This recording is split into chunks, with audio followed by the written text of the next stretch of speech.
우리가 이제 그 지난주 한 것은 그 프린트물 두 번째 한번 거기만 읽고 복습하겠습니다. 시작. 지난주 오순절 이전 예수님과 교양 말씀의 관계성 연구와 기도가 성령을 받게 하였다. 물론 먼저 자신들에 대한 완전 우리가 성령을 받으려면 이제 세 번의 제자들의 경우 그 120명의 경우 마찬가지겠지만 자기 자신에 대해서 완전 절망하고 나는 100% 틀렸다. 내가 주님을 제대로 믿을 수도 없고 따라갈 수도 없다. 완전 실패가 있어야 됩니다. 나에 대한 전적인 실망과 낙심과 포기가 있어야죠. 제자들처럼. 근데 이제 주님께서 승천하시면서 약속하신 성령을 기다리라고 할 때 그들은 그저 단순한 기도가 아니라 예수님은 이제 승천하신다 가신다 하고 정말 약속하신 성령을 받지 않으면 우리가 여기서 감당할 수가 없겠구나. 성령을 받아도 좋고 충만 안 해도 좋은 게 아니라 성령 충만이 없으면 안 되겠구나. 우리가 늘 복음서처럼 실수하고 잘못하고 실패하는 길밖에 없는 걸 절감했기 때문에 그들이 성령의 그 충만을 간구할 때 보통 절실한 게 아니었겠죠. 또 이제 구약의 말씀과 예수님과의 관계를 깊이 생각하면서 구원의 역사가 이런 식으로 이렇게 되어가는구나. 이제는 예수님 가신 후에는 우리가 성령을 받지 않고는 도무지 믿음 생활이 불가능하구나 하는 절박감에 의해서 말씀도 보고 기도를 했다 이거죠. 우리가 성경 말씀도 마찬가지인데 우리가 얼마나 절박하냐에 따라 평생 알던 말씀이 다시 새롭게 깊이 깨닫게 되는 것처럼 어쨌든 성령 충만을 위해서는 항상 우리의 일상적인 삶 속에서도 하나님 저는 이 한날도 제대로 살 수가 없습니다. 제 지식과 제 경험과 나이와 오늘도 제 육신으로 살면 지옥이 될 것입니다. 정말 오늘도 천국이 되기 위해서는 성령이 충만히 임해야겠습니다. 그런 절망 속에 간절한 소망, 이 두 개가 같이 가야 이 성령 충만이 우리 속에 나타나겠죠. 그래서 이제 오늘 아침 먼저 생각할 것은 성령을 님이 누군지는 알지만 조금 더 이제 우리가 좀 알아가는 시간을 갖겠습니다. 먼저 기독교 교회사로 보면 우리가 믿는 성부, 성자, 성령의 삼위일체 교리가 절대 그렇게 쉽지가 않았던 것입니다. 그리고 구약에는 이 부분에 대해서 성령에 대해서도 언급이 많지 않았습니다. 가끔 하나님의 신이, 하나님의 영이 뭐 이런 표현이 간혹 있었지. 또 메시아에 대한 이야기는 이제 아주 좋은 모습으로 다윗처럼 위대한 왕으로 언급이 됐지만 그 하나님의 아들이 그렇게 인간으로 올 줄이야 누가 알았겠어요? 이제 구약에서는 하여간 명확하게 알 수가 없었던 거죠. 그런데 이제 1번과 7절 시작. 예수님의 신성과 인성, 비록 육신으로 왔다 갔지만 에 대한 확신이 이제 필요한데 예수님은 정말 하나님이고 진짜 인간이었다. 근데 이걸 교회적으로 바로 정리하는데 몇백 년이 걸린 거예요. 참 믿기 힘들었거든요. 어떻게 하나님이 인간이 되시고 십자가까지 찌시냐. 그것은 가짜 인간으로 돼갖고 하나도 아프지 않은 하나님이니까 십자가는 지었지만 이 인간이 진짜 인간이 아니기 때문에 고통은 뭐 없었을 것이다. 이런 이론도 상당히 설득력이 있고 반대 이론도 있죠. 어떻게 하나님이 인간으로 그런 일을 할 수 있느냐? 예수는 하나님의 아들은 아니었다. 그렇게 그런 얘기 들으면 또 그것도 그럴듯하잖아요.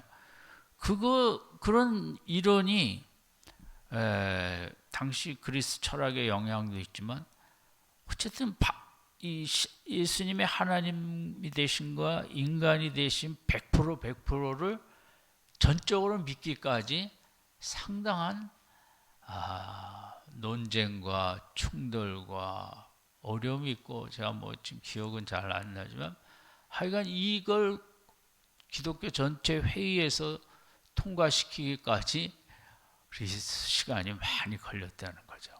왜냐하면 구약으로 봐서는 하나님의 아들이 물론 이사야 같은 쪽에 예언이 돼 있긴 하지만 어떻게 하나님이 인간으로 될 수 있느냐, 오실 수 있냐, 그것도 또 십자가를까지 질 수 있느냐, 이런 걸 이해하기까지 믿기까지가 상당히 좀 어려웠는데 또 하나 초대교회에서 어려운 건 2번이에요. 같이 읽죠. 성령은 좀 생소한 영역, 구약에 많은 없었게 있었지만 예수님과 하나님과 같은 신성을 확신하며 사역과 역할의 구분을 정리했다. 그게 성령도 참 이게 쉽게 이해하기가 어려운 거죠. 왜냐하면 보이질 않으니까. 우선은 성령의 나타나심은 방언을 통해서 알 수 있지만 도대체 성령은 뭐 무슨 세력이냐, 무슨 인격이 없는 뭐 하나의 힘이냐. 성령은 예수님보다 어떻게 보면 더 초대교회에서는 생소한 영역이었다는 거죠.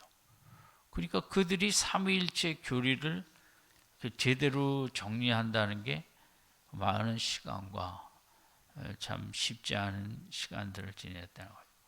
근데 우리가 간단하게 정리를 하면 이제 하나님 같이 읽죠. 시작. 하늘에 계시고 모든 것을 이렇게 하고 통치하시죠. 하나님께서. 그럼 예수님은 구약에서는 예수님을 잘 알 수가 없어요. 어떻게 알 수 있겠어요? 예수님 읽죠. 땅에 오심으로 구원의 사역을 완성. 승천후는 하늘에. 예수님은 도대체 하나님의 아들을 우리가 알 수 있는 시간은 너무 제한된, 그것도 공생의 3년여 반이라는 거죠. 하나님이 누구신가를 직접 우리가 눈으로 손으로 만져받은 것처럼 구체적으로 알려주시기 위해서 오셨는데 짧은 시간 왔다 가신 거죠. 그리고 십자가로 사역을 완성하시고 승천하셨어요. 그러면 이제 이것에 어떻게 보면 다 그냥 그것으로 끝날 수 있는데 예수님은 가시면서 내가 성령을 보내겠다 그랬지 않습니까? 그래서 이제 성령님이 오셨어요. 성령님은 눈에 보이지는 아니하는데 같이 읽죠. 시작.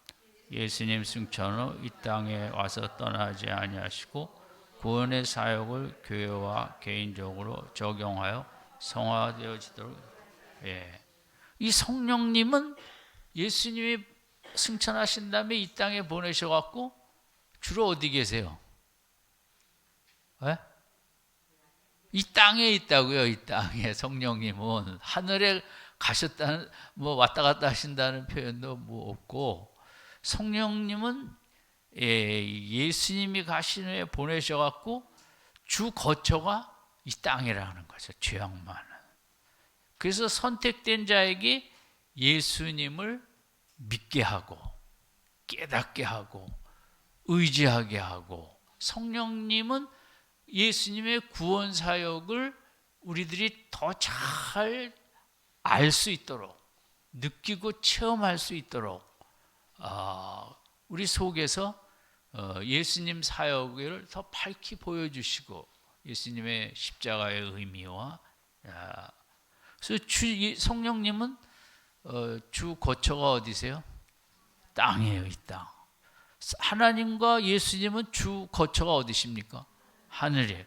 근데 그 하나님과 예수님이 계획하시고 완성하셨던 구원 사역을 한 사람 한 사람에게 가서 깨닫게 하시는 일은 누가 해요? 성령님이 하신다는 거죠. 그런 시대가 왔다는 거죠. 이것은 구약으로 봐서는 거의 있을 수 없는, 제가 어렸을 때만 해도 교회에서는 성령 얘기는 거의 없었어요. 성신이라는 얘기만, 성신이 오셨네, 그중 우리 성령이 오셨네, 그런 찬송가는 부흥회 때 좀 불렀고, 이렇게 성령이라는 말 자체에 대한 설교를 제가 들어본 적이 없습니다. 근데 이제 순복음교회 오순절파 쪽에서 성령의 체험들을 많이 하시고, 이제 성령이라는 단어가 1970년쯤입니까? 그때부터 이제 성령이라는 단어들이 한국 교회에 이제 막 사용되기 시작했다고 볼 수 있겠죠. 그 이전에는 제가 대학교 들어갈 때까지 교회에서 성령의 얘기를 들어본 적이 거의 없었으니까, 물론 장로교니까 그렇겠지만 어쨌든, 그래서 이 성령님의 사역에 대해서 초대교회는 그 체험하는 것밖에 없어요. 왜냐하면 성령님은 보이지 않으니까. 바람 같으신 분이고 불 같으신 분이고 이런 거, 그러니까 어떤 성령이 충만할 때 나타나는 현상을 체험하긴 하는데, 현상으로 이해는 되고 알기도 하는데, 어쨌든 그분의 실체가 하나님처럼 눈에 보이진 아니한다는 거죠. 그러나 초대교인들은, 우리도 마찬가지지만, 우리가 예수님을 믿는다는 것은, 십자가를 믿는다는 것은 워낙 이성적으로 불가능한 일이기 때문에, 그것은 내가 성령을 받아야만 그걸 믿을 수 있어요. 그러니까 그들은 예수님을 고백하는 나를 볼 때 내가 무엇을 받아서 그걸 믿고 고백한다? 성령님을 받았기 때문에. 그러니까 내 안에 성령님이 있다는 것에 대하여 그렇게 기뻐하며 살았대요. 근데 우리는 좀 약하죠. 왜? 돈은 기뻐하는데 성령님이 내 속에 있는 것은 뭐 그렇게,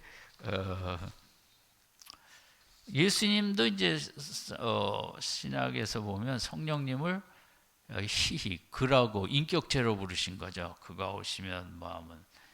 어쨌든 이제 한국 교회도 성령님의 사역에 대해서 이제 처음에는 오순절처럼 병 고치고 방언하게 하고 뭐 이런 이적적인 이사와 은사 쪽으로 많이 이해를 하다가 이제 점점 더 인격적으로 이해를 이렇게 하게 이르렀죠. 이제 성령님이라는 호칭은 예수님이 이제 이렇게 마지막 밤이나 이럴 때 쓰셨죠. 요한복음 14장 16절 시작. 내가 아버지께 구하겠으니 그가 또 다른 보혜사를 너에게 주사 영원토록 함께 있게 하리니 그는 진리의 영이라. 세상은 너희 그를 받지 못하나니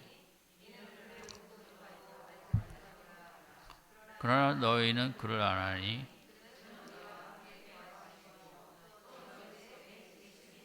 예, 예수님이 비로소 이제 좀 춥지 않으세요? 예. 추우면 춥다 그러세요. 왜냐면 교육자분들은 젊으셔갖고 추운 걸 잘 몰라요.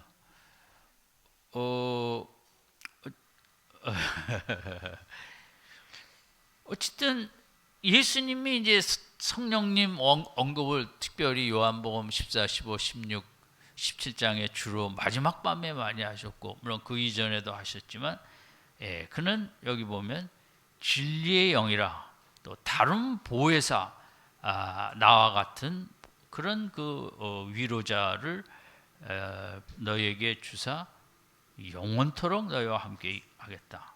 진리의 영이다. 그건 뭐예요? 진리를 가르치고 깨닫게 하시는 이제 그 성령께서 그 진리는 예수님에 대한 것들이 진리겠죠. 근데 세상은 그를 받을 수도 없고 볼 수도 없고 알 수도 없다. 이제 그러면 성령님에 대하여 그러나 제자들은 이 말씀을 들을 때만 해도 뭐가 뭔지 잘 몰랐다 이거죠. 그냥 이 사도 요한이 나중에 이 말씀을 기억해서 기록했지만 제자들은 우리가 아는 대로 복음서에서는 말씀할 때 졸진 않았지만 늘 딴 생각을 많이 했겠죠. 그럼 어떻게 집에 가서 그 제자들 주님의 책망받은 거 한번 찾아보셨어요? 손 들라고 그럴 수도 없고. 근데 주로 어떤 부분이 제일 많이 책망을 받았던가요? 믿음 없으면, 그죠? 참 믿음이 중요해요. 왜냐면 믿음이 없으면 우리가 흔들리니까 그러기도 할 거예요. 주님은 우리가 뭐 봉사, 헌신 안 하는 거가 아니라 제대로 믿지 않는 걸 그렇게 안타까워하신다는 거죠. 싫어하시고 그냥 읽으신 분들은 아마 마음에 그런 생각하셨을까요? 원래 믿음 생활 더 잘해야겠다. 주님이 이렇게 믿음 없는 거 싫어하시는구나.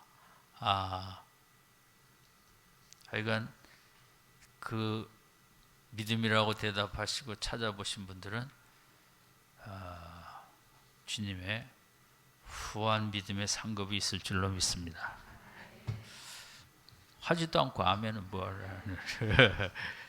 마태복음 28장 19절 있죠. 시작. 그러므로 너희는 가서 모든 민족을 제자로 삼아 아버지와 아들과 성령의 이름으로 승천하신 후에도 이제 믿음 생활을 이렇게 성부, 성자, 성령을 하나로 묶어서 같이 일하는. 왜냐하면 성령이 내 속에 충만하다는 것은 예수님으로 충만케 하고 하나님으로 충만케 하는 거거든요. 그렇잖아요? 예수님의 영광으로 가득 채우고 성령이 충만하다는 건 예수님을 밝히 보이게 하시고 하나님의 뜻을 알게 하시고, 그러니까 성령의 역사는 성부, 성자를 빼고는 성령은 일을 하는 게 없는 거죠. 성령의 주 사역은 예수를 더 알게 하시는 거고 하나님을 더 알게 하는 게 성령의 최고 사역이니까. 고린도후서 13장 13절 시작. 예수의 은혜와 하나님의 사랑과 여기서는 이제 그리스도는 뭐라고 그랬어요? 예수님의 은혜죠. 십자가를 지신 그 은혜. 그런 모든 계획을 세우신 하나님의 사랑. 성령은 뭐예요? 교통이에요. 그걸 준다는 거죠. 주고받는 교통에 왕래한다는 거 아니에요? 전달하고. 성령은 그런 하나님의 사랑과 예수 그리스도의 은혜를 우리에게 주신다. 교통하면서 왔다 갔다 하면서 그걸 깨닫게 하시고 알게 하시고 그걸 누리게 하시는 성령은 그런 중간에서 이렇게 그 사랑과 은혜들 우리에게 전달해주고 또 우리의 마음을 또 간절함을 호소도 하시고. 이제 사도행 베드로전서 1장 2절 시작. 하나님 아버지의 미래하심을 따라 성령의 거룩하게 하심으로 그리스도의 핏뿌림을 여기도 하나님의 계획이죠. 미래하시는 예정의 계획 속에 성령의 역할이 뭐가 돼 있어요? 거룩이에요. 성령이 자꾸 우리 속에서 하나님을 알게 하셔야만 우리가 거룩해지는 거죠. 예수님의 십자가를 자꾸 깨닫게 해야만 거룩해지는 거죠. 그러니까 성령은 그러니까 이 거룩하게 하면서 우리가 순종하게도 되는데, 그러니까 성령은 교통해야 한다 그랬잖아요. 그러니까 우리 속에 하나님의 영광, 예수 그리스도의 은혜를 자꾸 우리 속에 집어넣는 거죠. 성령께서 깨닫게 하시고 감사하게 하고 찬양하게 하고, 성령의 그러므로 말미암아 우리가 거룩해진다는 거죠. 거룩은 그런 성령의 역사를 통해.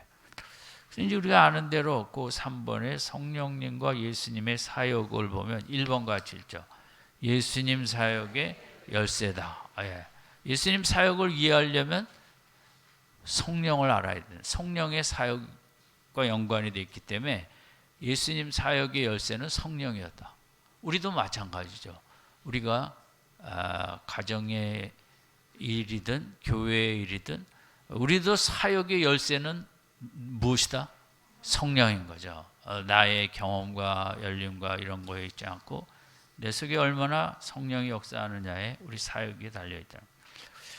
2번, 성령 세례로 공적 사역을 시작하셨다. 예수님은 그러시죠. 3번, 성령의 능력으로 부르심의 사역을. 그래서 새벽마다 기도하실 때 이제 성령을 더 충만하게 받으신 거죠. 4번, 제자들이 성령을 받는 날이 올 것임을 자주. 5번, 용서받지 못할 죄는 성령을. 교회 다니는 분도 뭐 이 부분이 심각하지 않은데, 우리가 성령을 사모하지 않고 성령의 마음이 오픈되지 않은 건 상당히 중죄라고 할 수 있어요. 본문은 물론 다른 각도에서 생각할 수 있겠지만 6번 시작. 마지막 밤 거듭하여 성령이 와서 제자들과 함께 사역할 것. 이제 성령 시대가 온다는 것을, 내가 하던 일을 성령이 하신다. 근데 그분은 보이지 않는 뿐이에요. 7번, 성령은 보혜사의 역할. 보혜사라는 말, 저도 뭐 이 한문으로 되어 있으니까 그러니까 어쨌든 그 옆에 있죠. 시작. 위로자, 변호사, 옹호자, 함께 가는 자의 그런 의미를 갖고 있고 그런 역할을 한다 이거죠. 근데 이제 문제는, 그러면 이제 우리가 성령이 거하는 위대한 존재로 바뀐 거예요. 성령이 오신 다음에는. 그래서 바울은 고린도전서 6장 19절에 이런 표현을 했죠. 시작. 너의 몸은 너희가 하나님께로부터 받은 바 너희 가운데 계신 성령의 전인 줄을 알지. 너희는 너희 자신의 것이 아니라 값으로 산 것이 되었으니 그런즉 너희 몸으로 하나님께 영광을 돌리라. 여기 보면 우리가 어떤 존재가 됐습니까? 성령의 전이 되었다는 거죠. 뭐 인간 역사에 인간의 위대한 혁명적인 사건이 일어났는데 우리는 본능, 감각, 육신 덩어리가 아니라 성령의 전인 존재다. 이게 정말 뭐 어떻게 형용할 수 없는 위대한 이제 존재로 바뀐 거죠. 근데 그렇게 된 이유는 값으로 산 것이 되었다. 주님의 피값으로 샀다. 왜냐하면 피값으로 샀다는 것은, 값을 지불했다는 것은 소유가 이전이 되었다는 거죠. 하나님의 소유가 되었다는 거죠. 여러분이 좋아하는 음식을 사오면 여러분 마음대로 할 수 있어요. 그래서 뭐 이렇게 요리할 수도 있고 저렇게 요리할 수도 있고, 마찬가지로 이 인생들이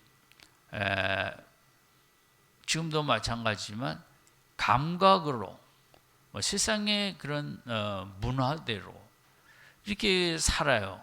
거기에 월급도 받으면서 세상의 체계 속에 살죠. 그냥 뭐 다 그렇게 그냥 생존을 위해 살지 몇 명이나 이렇게 신나게 살겠어요.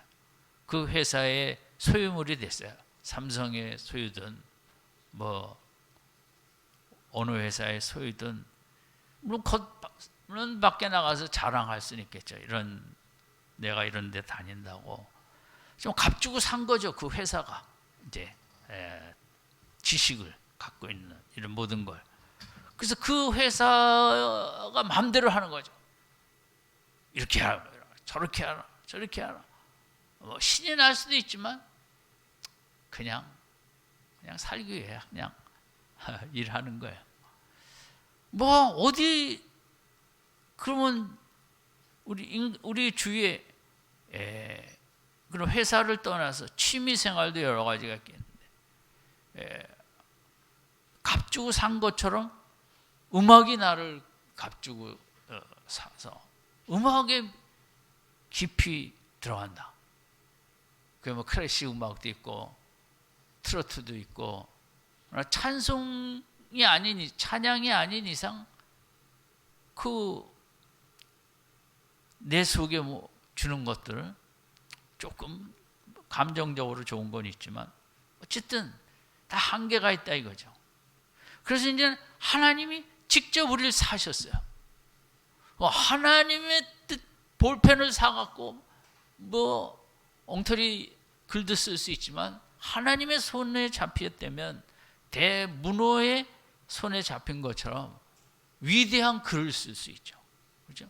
그런 식으로 하나님께서 세상 속에 우리 인생들이 너무 딱하고 불쌍하고 내 뜻대로 살아야 최고의 멋있는 삶을 살 수 있는데 뭐 예술에 팔고 자기 인생들이 술에 팔고 권력에 팔고 뭐 기술에 팔고 그렇게 살아봐야 그냥 다 그게 그거라는 거죠.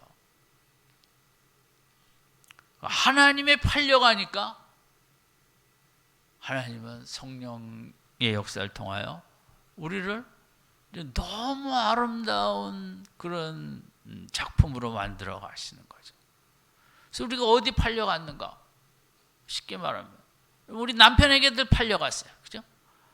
그런데 그 남편 따라 좀 차이가 있겠죠. 정말 기쁨과 행복을 만끽하는 분도 있고 정반대에 있는 모양들. 인생은 팔려가는 존재. 하나님이 왜 사셨는가? 핏값으로. 내가 너를 붙잡아야만 네가 최고의 인생을 살 수 있기 때문이다. 아멘. 붙잡힐수록 최고의 경제 삶을 사는 거예요. 하나님께. 내 소유가 돼야 네가 바로 살 수 있지. 세상 뭐 남편도 한계가 있고 다 누구에게 팔려가도 인생이 정말 위대한 삶이 불가능한 거예요. 그래서 우리를 아예 사버렸어요. 왜냐하면 주인이 돼야 마음대로 할 수 있으니까. 그죠? 이 주인이 마음대로 할 수 있어요. 근데 우리는 팔려왔는데 아직 내 마음대로 할 때가 좀 더 많아서 그렇죠. 그 이제 네 성령의 전, 그러니까 내가 너를 하나님께 팔려와갖고 하나님께서 하시는 일은 성령을 무한히 부어 주셔갖고 어떤 그렇게 성령의 전이라는 건 성령이 많이 역사하는 그런 모습의 장소가 성전 아닙니까? 성전은 솔로몬 성전처럼 하나님의 영광에 가득 거하고 또 인간은 하나님을 향한 경배와 찬양이 쫙 드려지는 곳, 그 성전 아니에요? 우리가 그런 곳으로 이제 하나님은 계획하신 거죠. 우리 속에 하나님의 영광으로 가득 채워주시고 우리 마음에는 하나님을 향한 기쁨과 감사와 찬양으로 가득 차오르는 이제 이런 삶, 그게 성전적인 삶이에요. 우리가 여기서 말하는 성령의 전이 됐다는 것은. 근데 1번 같이 읽죠. 시작. 우리 몸이 영원 성전처럼. 문제는 여기 있다. 우리가 그럼 성전처럼 나는 못 살아왔는데요. 못 산 게 아니라 안 살아왔겠죠. 근데 성전이라는데 어디 한번 물어봅시다. 여러분 정말 여러분 성령의 전 같은 삶을 지금까지 충만하게 살아오셨습니까? 양심이 있는데 어떻게 이해를 하고 그렇게 되세요? 성령의 전은 뭐예요? 돈의 전으로 살아야 2번 가시죠. 시작. 창세기 2장에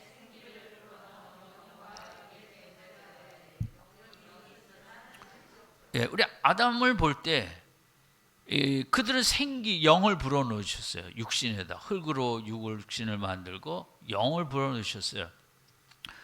그들은 영적으로도 처음에는 하나님과 온전한 관계로 잘 살았지만 결국은 뱀의 꼬임에 넘어가 실족을 했어요. 그러니까 영을 받았는데 그들도 성전과 같은 존재가 됐는데 성령의 전이 되었는데 그걸 왜 마귀의 사탄의 유혹에 실족을 하게 되었을까요? 뭐가 부족해서? 영이 부족한 거죠. 이제 성령의 전은 되었는데 문제는 그 성령의 전인 우리 몸이 영이 충만하지 않으면 세상 앞에 육적인 것 앞에 우리가 패배가 언제든지 가능하다는 거죠.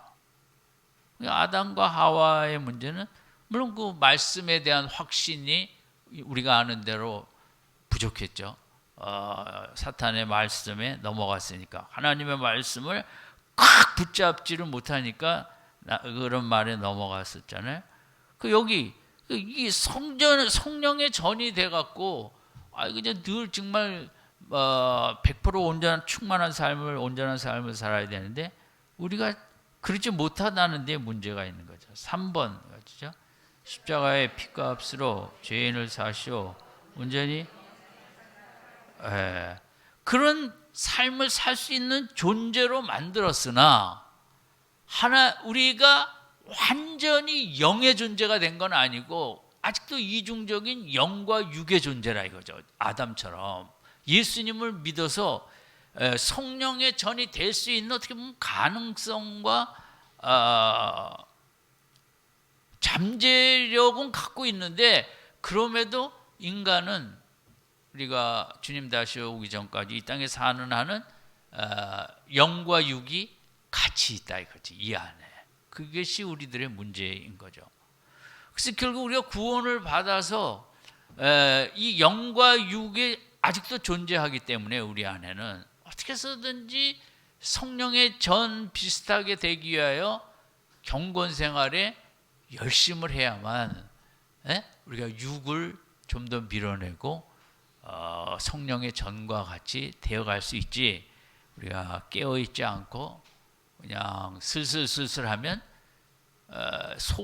법적으로는 영적인 그 헌법으로는 우리가 성령의 전이 되어 있는데 실제적인 우리의 모습은 성령의 전이라기보다 육신의 전으로 살 때가 많다 이거죠. 그래서 우리는 하루를 살면서도 성령의 전과 같이 예배당에 앉아 있을 때는 무슨 전 같아요? 다 성령의 전 같아요. 좋아. 집에 가면 무슨 전 같아요? 무슨 전? 육신의 전은 좀 고상한 얘기고 마귀의 전이 이제 야 소리 질러야 되고 애들하고 싸워야 되고 그냥.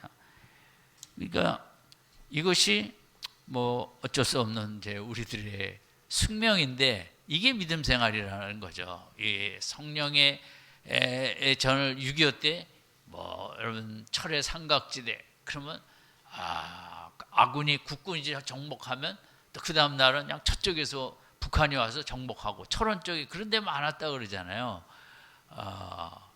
그 다음 날은 또 여기서 정복하고. 근데 제가 그 본 다큐 중에 그런 게 있었어요. 고지를 정복을 했는데 이제 미군이 연합군이 그러면 이제 그 우리가 정복했다고 표시를 해놓으면 미군 비행기들이 와서 거기는 폭격을 안 하는데 또 안개도 끼고 구름도 끼고 날씨도 흐린 날은 표시를 했는데 비행기에서 보면 이게 연합군이 있는지 북한군이 있는지 알 수가 없다는 거예요.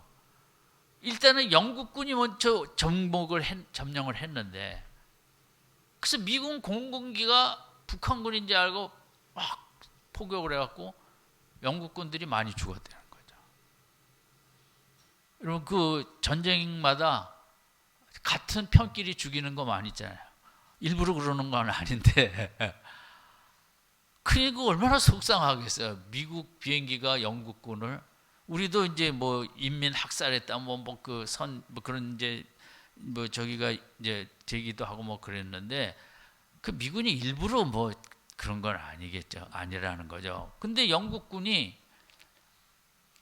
한두 번이 아니고 자꾸 미국 폭격기 때문에 영국군이 죽는데, 아무리 따져도 개선이 잘 안 되고, 또 그때만 해도 미국하고 영국하고, 미국이 힘이 세니까 영국이 그냥 참았대요. 이 얘기는 뭐 중요한 게 아니고 그 아군의 그 무슨 용어가 있는데, 아군의 총에 맞아 죽는 거. 우리도 교회에서 우리 권사님, 집사님, 목사님, 장로님 총에 맞아 죽어. 이거 녹음하면 안 되는데. 우리끼리 싸우면서 그랬잖아요, 그죠? 어쨌든 이게 고지 점령이 오늘은 이랬다, 내일은 저랬는데, 어떤 날은 아군이 폭격을 해갖고 또 쫓겨나고, 그게 참 인생이라는 게, 역사라는 게 다 그렇죠. 4번 1조. 하나님의 목적은 영 중심의 존재가 되어 육신을 하나님께 경배, 찬양, 복종하는 성전과 같은, 우리가 그 성전과 같은 하나님의 영광이 임재하고 하나님을 향한 찬양에 올려드려지는 그런 성전과 같은 인간, 하나님은 그런 삶을 원하시고, 그게 이제 최고의 삶인데, 성전의 의미는 아까 생각했고, 하나님의 임재와 인간의 찬양, 경배, 순종, 복종이 그런 것이 가득한 것이 성전이죠. 5번 있죠. 시작. 영이 충만하여 성전과 같이 되기 위해서 늘 순간마다 열렬한 사모함이 필요하다. 뭐 늘 열렬하게 사모하려니 잘 안 되는 거죠. 힘들어요. 저도 그러니 뭐 인간이 정말 깨어있기가 힘든 거죠. 그런데 성령의 전이 되려면 열렬하게 사모를 해야 되는데, 그 스데반의 경우 봅시다. 스데반의 경우 사도행전 6장에 보면 성령이 충만함으로 지혜와 권능이 나타나고, 지혜도 충만하고 권능이 충만했다. 그러니까 그 스데반 같은 경우, 뭐 다른 빌립 집사도 그렇겠지만, 성령이 임하니까 지혜로 나타나고 권능으로 나타나고, 그렇죠? 능력으로 나타나고. 그러니까 성령이 전이 되면 뭔가가 나타나게 돼 있다 이거죠. 드러나게 돼 있다는 거죠. 성령은 눈에 보이지 않고 성령이 우리 속에 들어오면 그것은 어떤 결과는 반드시 일어난다는 거죠. 성령이 충만하다 보니까 얼굴이 환해진다거나, 얼굴이 미소가 가득해진다거나. 그 성령은 어떤 우리를 통하여 성령의 역사를 표현한다 이거죠. 우리를 악기처럼. 성령이 그 누구인가를 우리를 통하여 표현한다는 거죠. 그래서 아무래도 성령이 충만하면 잘 웃게 되겠죠. 그죠? 잘 웃고 또 기쁨도 있고, 그런 식으로 성령은 그것을 드러나게 한다. 그것을 표현하고 입증하게 한다 그럴까? 이게 성령의 역할이니까, 스데반처럼 지혜가 충만하고, 또 성령이 충만하니까 말도 얼마나 잘해요. 사도행전 7장에 누구도 당할 수 없는 말이죠. 6번 시작. 하루를 살면서 영의 충만 정도에 따라 성전과 지옥 같은 모습을. 여기서 제일 중요한 단어는 뭘까요?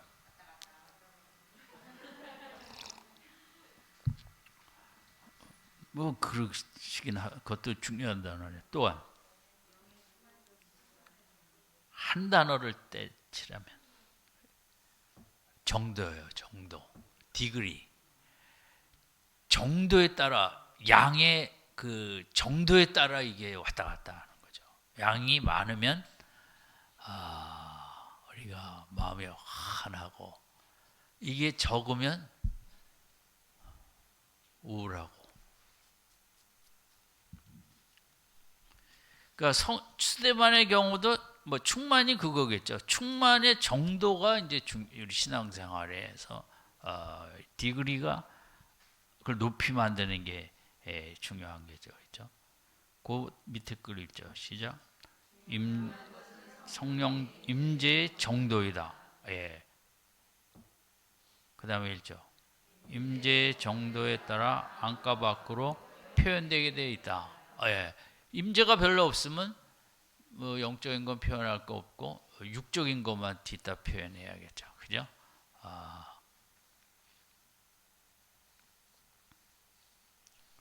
그게 이제 뭐 저는 뭐 근데 이제 이런 경우는 여러분 성도들의 자녀들이 교회 와서 어떻게 하는가 이제 교육자님들한테 들으면 딱 누구 닮았다?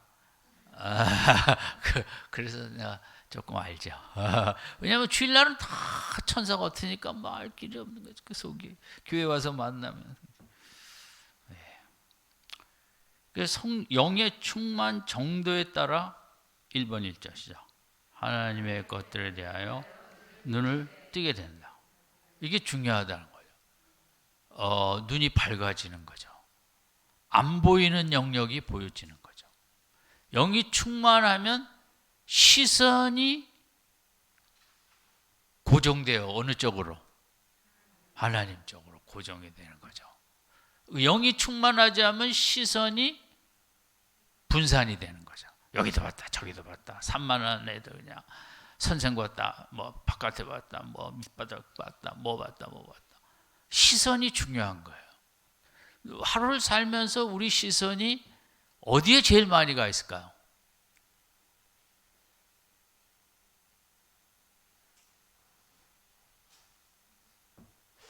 그 참 답하기 그런가 봐요. 성령이 충만하면 자꾸 시선을 예수님만 쳐다보게 하는. 그래서 영이 충만하면 보이지 않는 영역이 자꾸 보이는 거예요. 영의 세계가. 여러분 자동차 사고의 태반은 보이지 않기 때문에 일어나는 거죠. 그리고 다 볼 수가 없어요. 뭐 요즘 자동차들 좋아져 갖고 사각지대를 많이 없었지만 그래도 딱 가는데 옆에서 그냥 쏜살같이 튀어나오는 걸 볼 수가 없으니까 사고가 나는 거거든요. 영이 충만하면 사각지대가 없어져요. 안 보이는 영역도 보이니까 이게 조심해야겠구나. 영이 충만하지 않으면 육신의 눈으로 보이는 것만 보여요. 그러니까 영이 충만하지 않으면 그래서 반드시 충돌에 뭐가 난다? 사고가 나는 거예요. 영이 충만하지 않으면. 남편과 충돌하든지 자식들하고 충돌하든지 뭐하고 충돌하든지. 영이 충만하면 다 보이니까 사전 예방이 돼갖고 충돌할 것에서 피하게 되죠. 다 본다는 게 얼마나 귀한 축복입니까? 그리고 또 시선을 바른 곳에. 오늘 오후에도 교회에서 나간 후에 일반 교통사고도 그렇지만 마음의 교통사고, 영혼의 교통사고가 없기를 바랍니다. 그 영이 충만하면 없는 것이고 육이 충만하면 사고가 오늘도 열대 뻔은. 그리고 영이 충만해야 진짜 알게 되는 거죠.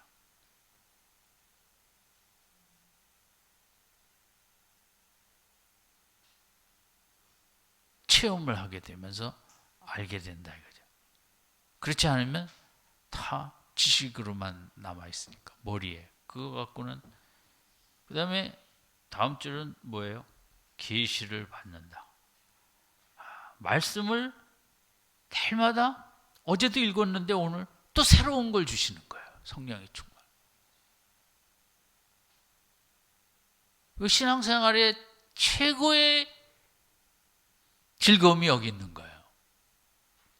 그렇게 잘 아는 말씀인데 영이 충만하면 거기서 새로운, 그 시편의 다윗이 하나님을 새 노래로 찬양하자. 무슨 또 새 노래 만들겠다는 것보다는 똑같은 찬송가인데도 그것을, 저는 제가 중고등학교 때 어릴 때 듣던 찬송가를 제일 좋아해요. 지금도 주로 그 곡을 많이 들어요. 그때는 복음성가도 없었고, 물론 제가 찬송가만 부르며 자란 거룩한 학생은 아니고, 어쨌든 교회를 다니니까 이제 찬송가도 잘 알았으니까.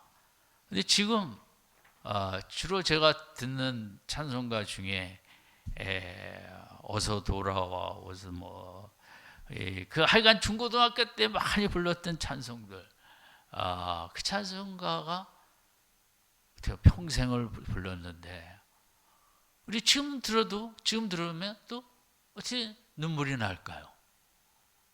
인생이 이거야 하고. 그 성령의 역사는 똑같은 걸로 있어서 새로운 걸 깨닫고 체험하게 해준다는 것. 그런 은혜가 충만하시길 바랍니다. 목사님 설교를 잘했다 못했다 아무 상관이 없는 거예요. 그 설교를 통하여 성령이 충만하면 또 뭔가를 귀한 걸 나에게 주시니까. 대화를 성령이 충만하면 성령께서 자꾸 말씀을 주세요. 그만해 하고 죽어야 살아, 죽어야 돼. 누가 그 말씀을 주실까요? 성령이 주셔야 돼. 남편이 그런 말하면 그건 좀 육적일 가능성이 많고, 우리의 죽어도 소원은, 꿈에도 소원입니까? 꿈에도 소원은 통일이 아니라 죽어야 돼요. 죽지 않으면 마음에 평안이 없어요. 저도 죽는 연습하느라고 힘들어 죽겠어요. 이런 생각이 나면 빨리 죽여야 되잖아요, 그걸. 죽이지 않으면 쓸데없는 생각이 2, 3분 끌면 그것이 지옥이 되는 거죠. 그냥 죽이는 거는 아무 생각 안 하는 게 죽이는 거야, 어떻게 보면. 예수님을 통하여 내쫓든가, 그것도 그거고. 하지만 성령의 역사가 없으면 인간이 생각의 존재인데, 생각은 오라고 해서 오질 않아요. 지금 하고 오고 싶을 때 지멋대로 와요. 아주 이 생각은 골치 아픈 손님이에요. 초청하지 않아도 귀찮은 손님 올 때 싫죠. 꼭 그래요, 우리에게. 하여간 별로 좋지도 않은 생각이 그냥 하루 종일 찾아오는 게 우리의 삶이에요. 물론 기쁜 생각도 찾아오지만 대부분은 별로 안 해도 되는 그런 생각들이 자꾸 나를 찾아오는 거예요. 그때마다 어떻게 할 것이냐. TV를 켠다.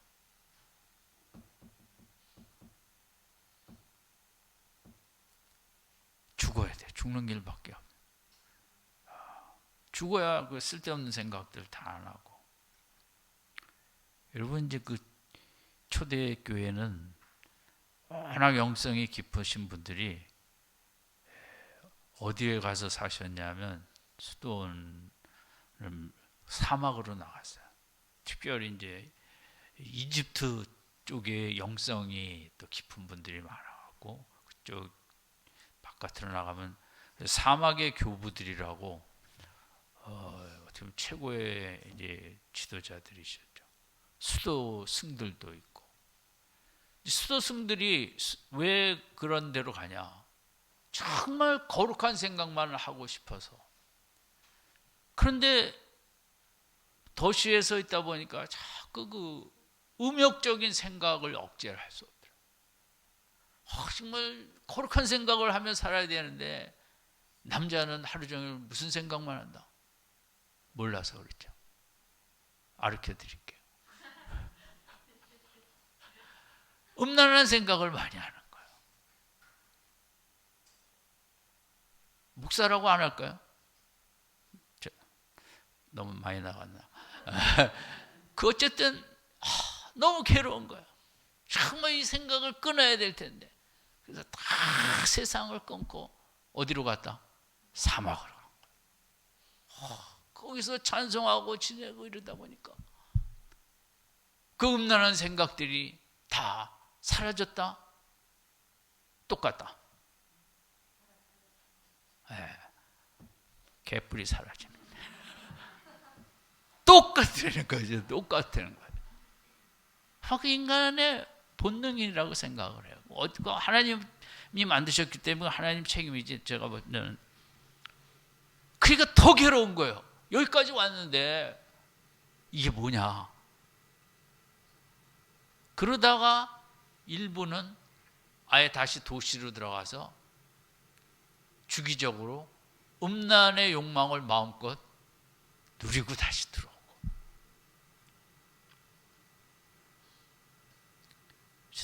인간은 참 어려운 존재예요. 그렇게. 우리 아이들 요즘 같은 세대에 그게 얼마나 쉽게 접할 수 있냐고요. 그러니까 아이들 특별히 여자는 모르겠지만 남자아이들은 더 할 건데 우리 아들은 우리 아들은 절대 그런 거 잘 안 볼 거다. 아멘. 제일 잘 볼 거다. 아멘. 이게 어려운 시대인 거죠. 이런 생각의 싸움. 우리가 자녀들을 위해서 적당히 기도해갖고는 안 되는 시대. 사막에 가도 안 된다는데 스마트폰 갖고 그게 되겠어요?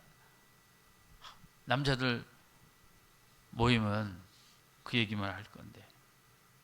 성령이 없이는 인간은 어떤 환경으로 되는 것도 아니고 공부로 되는 것도 아니고.